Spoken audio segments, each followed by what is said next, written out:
Alice's Adventures in Wonderland by Lewis Carroll. Chapter 2. The Pool of Tears.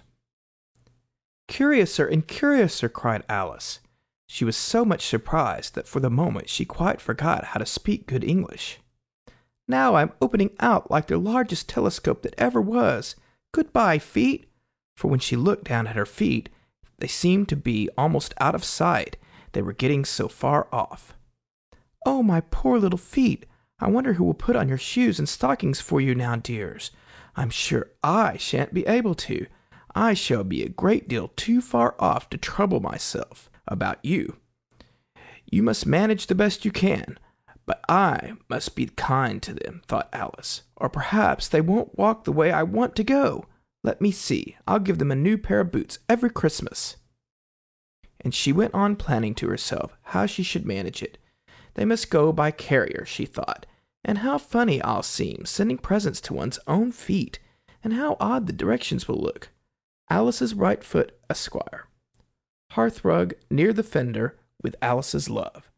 Oh dear, what nonsense I'm talking. Just then her head struck against the roof of the hall. In fact, she was now more than 9 feet high, and she at once took up the little golden key and hurried off to the garden door. Poor Alice! It was as much as she could do, lying down on one side, to look into the garden with one eye, but to get through was more hopeless than ever. She sat down and began to cry again. "You ought to be ashamed of yourself," said Alice. "A great girl like you," she might well say this, "to go on crying in this way. Stop this moment, I tell you." But she went on all the same, shedding gallons of tears, until there was a large pool all around her, about 4 inches deep, and reaching half down the hall. After a time she heard a little pattering of feet in the distance, and she hastily dried her eyes to see what was coming. It was the White Rabbit returning, splendidly dressed, with a pair of white kid gloves in one hand and a large fan in the other. He came trotting along in a great hurry, muttering to himself as he came, "Oh, the Duchess, the Duchess! Oh, won't she be savage if I've kept her waiting?" Alice felt so desperate that she was ready to ask help of anyone. So when the rabbit came near her, she began in a low, timid voice, "If you please, sir." The rabbit started violently, dropped the white kid gloves and the fan, and scurried away into the darkness, as hard as he could go. Alice took up the fan and gloves, and as the hall was very hot, she kept fanning herself all the time she went on talking. "Dear, dear, how queer everything is today, and yesterday things went on just as usual. I wonder if I've been changed in the night. Let me think, was I the same when I got up this morning? I almost think I can remember feeling a little different. But if I'm not the same, the next question is, who in the world am I? Ah, that's the great puzzle." And she began thinking over all the children that she knew that were of the same age as herself, to see if she could have been changed for any of them. "I'm sure I'm not Ada," she said, "for her hair goes in such long ringlets, and mine doesn't go in ringlets at all. And I'm sure I can't be Mabel, for I know all sorts of things. And she knows such a very little. Besides, she, and I'm I. And oh dear, how puzzling it all is. I'll try if I know all the things I used to know. Let me see, 4 times 5 is 12, and 4 times 6 is 13, and 4 times 7 is... Oh dear! I shall never get to 20 at that rate. However, the multiplication table doesn't signify. Let's try geography. London is the capital of Paris, and Paris is the capital of Rome, and Rome... No, that's all wrong, I'm certain. I must have been changed for Mabel. I'll try and say, how doth the little... And she crossed her hands on her lap as if she were saying lessons, and began to repeat it. But her voice sounded hoarse and strange, and the words did not come the same as they used to.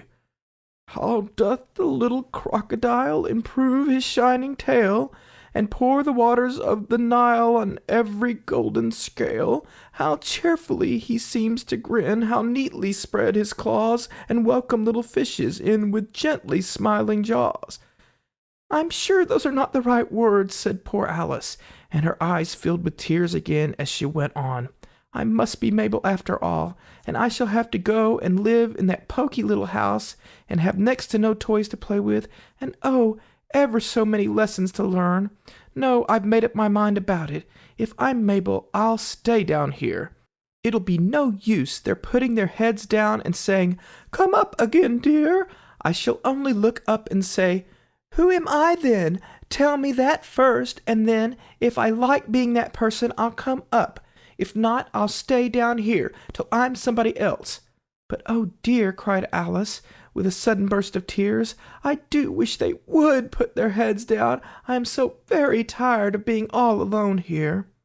As she said this, she looked down at her hands, and was surprised to see that she had put on one of the rabbit's little white kid gloves while she was talking. "How can I have done that?" she thought. "I must be growing small again." She got up and went to the table to measure herself by it, and found that, as nearly as she could guess, she was now about 2 feet high, and was going on shrinking rapidly. She soon found out that the cause of this was the fan that she was holding, and she dropped it hastily, just in time to avoid shrinking away altogether. "That was a narrow escape," said Alice, a good deal frightened at the sudden change, but very glad to find herself still in existence. "And now for the garden," and she ran with all speed back to the little door. But alas, the door was shut again, and the little golden key was lying on the glass table as before. "And things are worse than ever," thought the poor child, "for I never was so small as this before, never, and I declare it's too bad, that it is." As she said these words, her foot slipped, and in another moment, splash, she was up to her chin in salt water. Her first idea was that she had somehow fallen into the sea.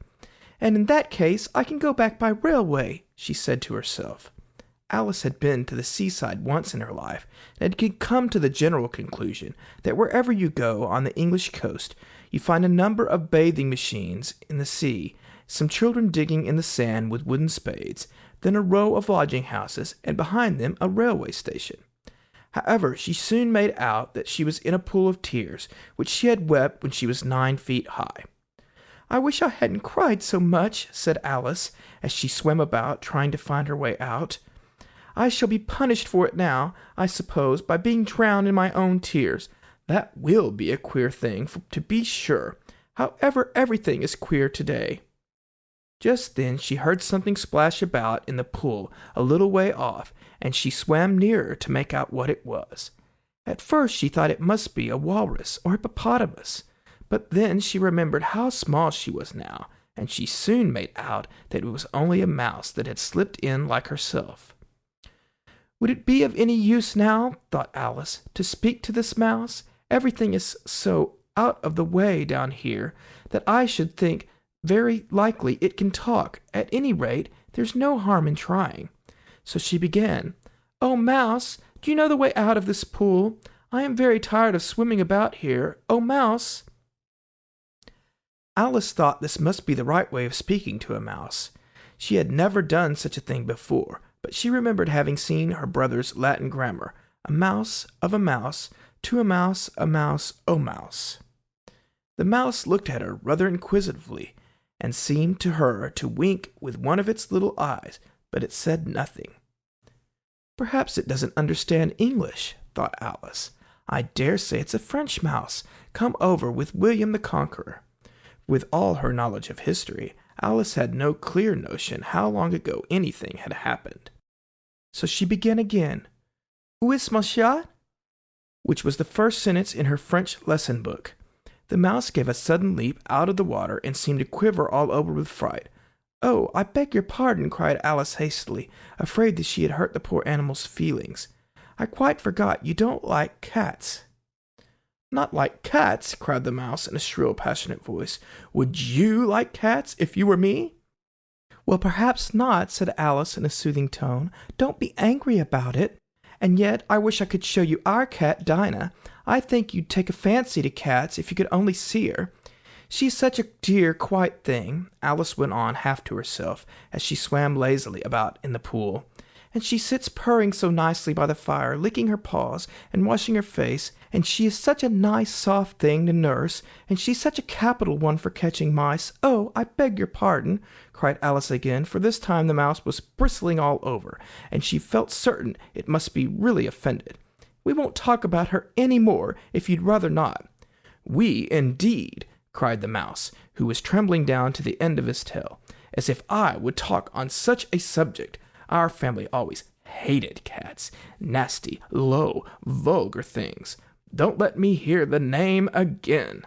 I won't indeed, said Alice, in a great hurry to change the subject of conversation. And you, are you fond of dogs? The mouse did not answer, so Alice went on eagerly. There is such a nice little dog near our house I should like to show you. A little bright-eyed terrier, you know, with, such long curly brown hair, and it'll fetch things when you throw them, and it'll sit up and beg for its dinner, and all sorts of things. I can't remember half of them, and it belongs to a farmer, you know, and he says it's so useful, it's worth £100. He says it kills all the rats and— "Oh, dear!" cried Alice in a sorrowful tone. "I'm afraid I've offended again." For the mouse was swimming away from her as hard as it could go, and making quite a commotion in the pool as it went.